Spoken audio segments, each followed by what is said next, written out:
abanje kuza tena wamutimbwe wamubwe wande cyokambirwa ko nguruta imyaka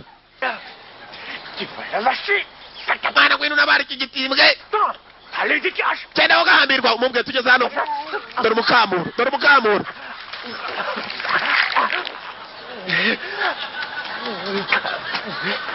ndagowe koko bakira unyirenze yarasohotse ninde wadukomangagara gugugaga umva ikigoryi mama cenge ngo gugugaga ni namagambo y'abana gugugaga yo mbega kana keja we gafite gugugaga ama yewe umve n'urusaza rukuru bébé.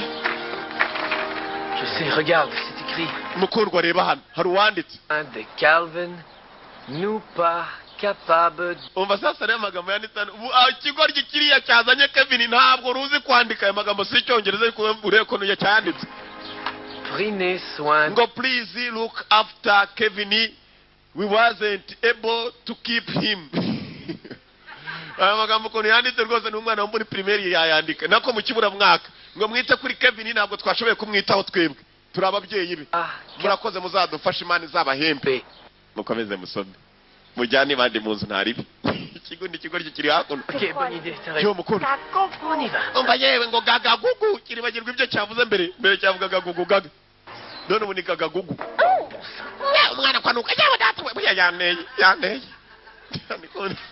numubwe tuvuye kurukamura mu kanwa mumwe twaru On a trouvé un bébé sur le pas de la porte. Caca. C'est quoi? tumutoragwe Mon hano garçon. n'umuhungu n'umukobwa umva muzaje ijambo yabanje kubaza yakubitanye n'ikigo firimira ndakubwiye abinje bumva umukamuro gusa n'umunuko mwibuke imbwa yaje ikamuriye mbega icyana kinuka yewe Papa, papa on a trouvé un bébé sur le pas de la porte. dutoraguye umwana ku muryango Caca. C'est quoi?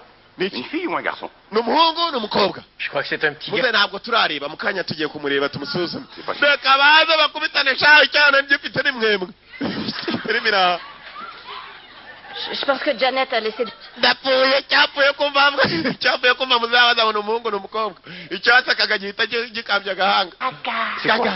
Une fille ou un garçon? n'umuhungu Je crois n'umukobwa que c'est un petit gars. ntabwo tubizi igiye gusuzuma On est un, mais il sent la piste. mugire vuba se ndapfuye reka baze barebe hasi hariya ndebere Peut-être là-haut lui aussi. Tu entends? umwana reka